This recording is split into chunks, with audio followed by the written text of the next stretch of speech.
Oke, baiklah, selamat datang di perkuliahan Kalkulus 2. Jadi kita kemarin sebelumnya sudah membahas tentang integral tentu. Jadi kita sudah bahas sedikit tentang sigma. Jadi ini kita bahasnya langsung dari bukunya tentang sigma penjumlahan, karena nanti berkaitan dengan mencari integral Riemann ya, luasan daerah di bawah kurva. Kemudian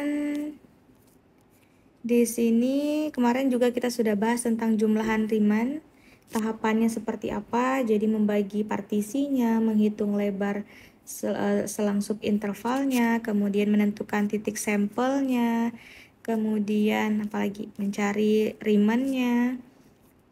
Dan kita juga sudah membahas tentang definisi suatu fungsi terintegralkan dengan menggunakan jumlahan Riemann tadi ya. Jadi menggunakan pendekatan nanti limit dari nom P itu adalah panjang partisinya, itu lebarnya nanti menuju 0.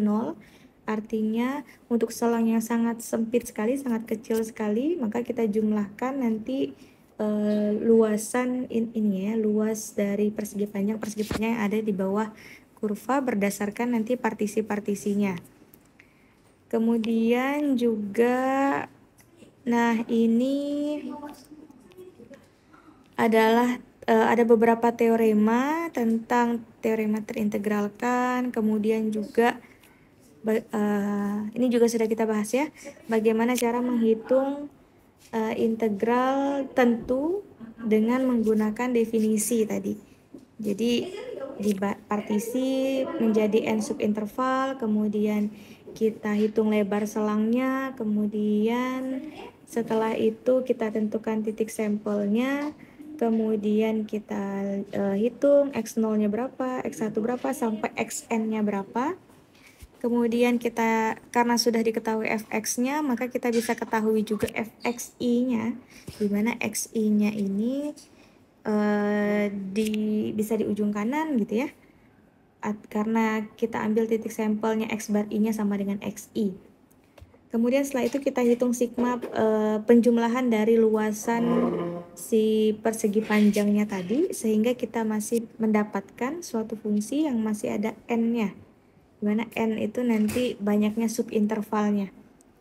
Nah, karena tadi sesuai definisinya, karena nom P-nya itu menuju 0 dalam selang yang sempit sekali, itu maka akan ekivalen dengan artinya banyaknya interval yang kita bagi itu n-nya adalah menuju tak hingga. Artinya sangat banyak subintervalnya. Kenapa? Karena untuk meminimalisir errornya tadi ya, meminimalisir luas daerah-daerah yang tidak terhitung. Nah, jadi semakin banyak n-nya, maka akan semakin sempit juga partisi-partisinya. Sehingga nanti kita dapatkan integralnya adalah limit dari n menuju tak hingga dari si fungsi jumlahan Riemann tadi yang sudah kita hitung sebelumnya. Sehingga kita dapat hasilnya ya. Ini ada beberapa contoh, sudah kita bahas juga. Silahkan mungkin bisa dikerjakan ulang lagi ya. Kemudian di sini ada teorema tentang partisi juga ya. Jadi misalkan integral a sampai c fx dx, maka ini bisa dipartisi ya. Kalau misalnya ada titik a, b, c, maka kalau misalnya ini a, ini c, nah ini misalkan suatu fungsi, kemudian ada titik B di tengah sini, maka kita bisa hitung luasan AC ini dengan menghitung dulu luasan A dengan B, ini kemudian ditambah dengan luasan yang B sampai C gitu ya. Jadi bisa dipartisi. Contohnya integral 0 sampai 2x kuadrat itu adalah bisa dihitung dengan integral 0 sampai 1x kuadrat dan 1 sampai 2x kuadrat.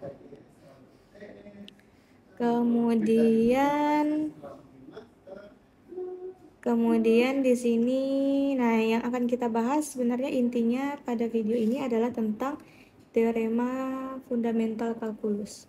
Jadi teorema dasar kalkulus yang pertama dan yang kedua. Ini tentang pengantarnya bisa dibaca sendiri. Nah, kita langsung saja masuk ke teoremanya. Teoremanya di sini dikatakan bahwa misalkan kita punya fungsi f yang kontinu pada selang tutup a, b, dan kita punya x, itu adalah titik yang terletak di antara a, b, selang buka a, b.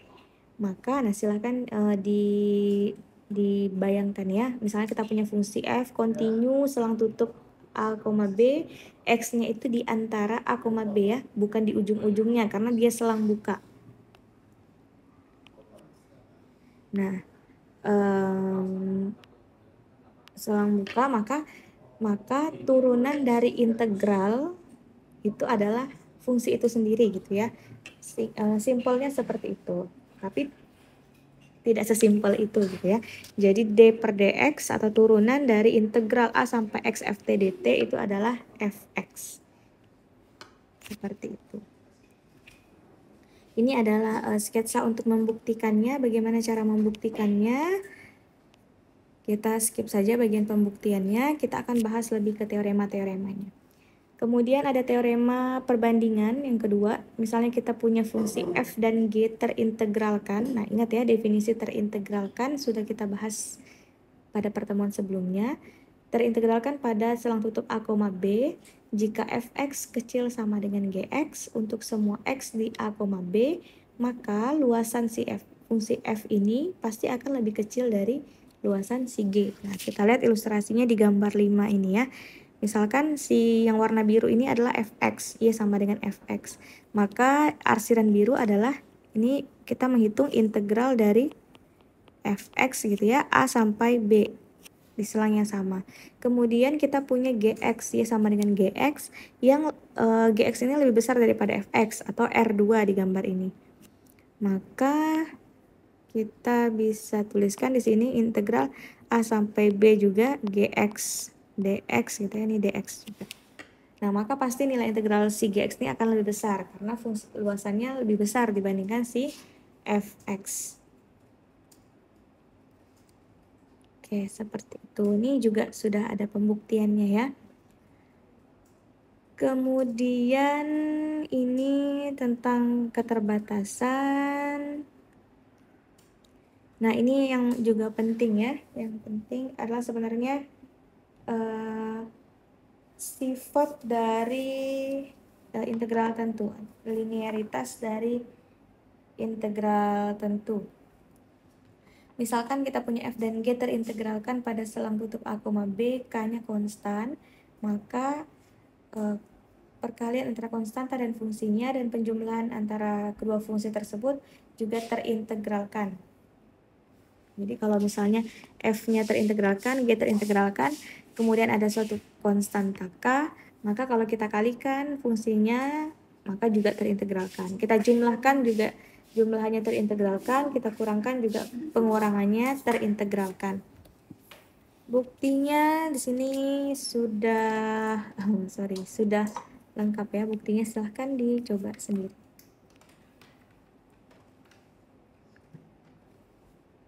Nah, ini adalah contoh dari teorema dasar kalkulus 1. Di sini misalkan tentukan d per dx dari integral 1 sampai x t pangkat 3. Nah, tadi dengan menggunakan TDK 1 atau teorema dasar kalkulus 1, gampang saja ya. Jadi langsung aja, jadi d per dx dari integral 1 sampai x t pangkat 3 dt itu adalah x pangkat 3. Dan beberapa contoh yang lainnya bisa dipelajari ya, ada pembahasannya.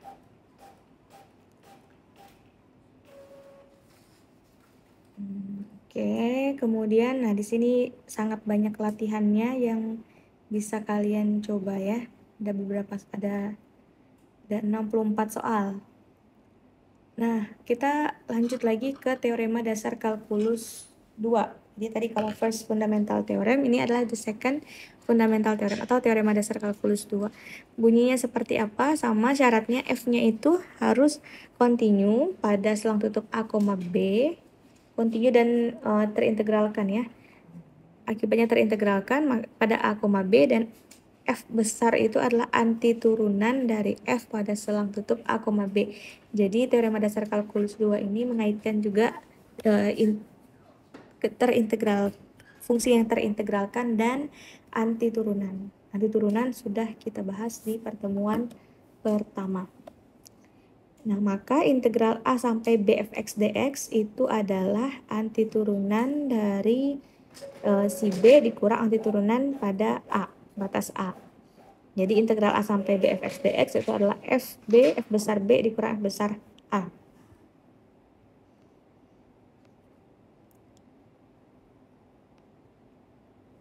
Contoh di sini tunjukkan bahwa integral A sampai B K dx, K-nya itu konstanta, adalah K dikali B min A.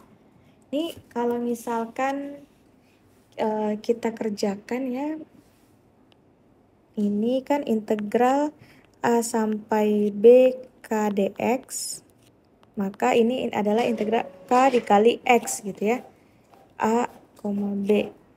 Berarti ini adalah K B X-nya, berarti X-nya diganti batas atas dikurang batas bawah ya, K dikali B min A. Ini kalau misalnya kita gunakan aturan integral tentu seperti biasa. Nah, di sini dikatakan bahwa integral K dx, antiturunan dari K itu adalah F besar X-nya sama dengan KX. Sehingga dengan menggunakan teorema dasar kalkulus 2, maka kita dapatkan, ingat tadi teoremanya, integral dari A sampai B fx dx itu adalah FB dikurang FA. Nah, FB-nya apa? FB-nya tadi adalah, kan kita punya fx-nya KX. Berarti kalau kita punya FB berarti nanti KB. FA-nya berarti KA. Maka integral dari A sampai B K dx itu adalah FB dikurang FA yang sama dengan KB dikurang KA. Nah, sama bentuknya dengan ini ya. Cuma bedanya kita menggunakan teorema dasar kalkulus 2. Nah, kemudian tunjukkan contoh yang kedua, tunjukkan bahwa integral A sampai Bx dx itu adalah B kuadrat per A dikurang A kuadrat per B kuadrat per 2 dikurang A kuadrat per 2. Nah, ingat berarti kita perlu cari antiturunan dari si fx sama dengan x. Nah, antiturunannya adalah x kuadrat per 2. Nah, berarti kalau fb-nya adalah B kuadrat per 2, fa-nya adalah A kuadrat per 2. Maka hasilnya benar ya, B kuadrat per 2 dikurang A kuadrat per 2. Dan beberapa contoh selanjutnya ya, ini bisa dicoba untuk dikerjakan sendiri. Ini sangat banyak contoh-contohnya. Oke, untuk substitusi ini sudah kita pelajari. Sama ya, kalau substitusi, kalau sebelumnya mungkin kita pelajari substitusi untuk integral tak tentu. Nah, kalau integral tentu sama saja, yang penting kita jangan lupa untuk memasukkan batasnya. Mensubstitusikan batas atas dan batas bawahnya. Nih, contohnya ini.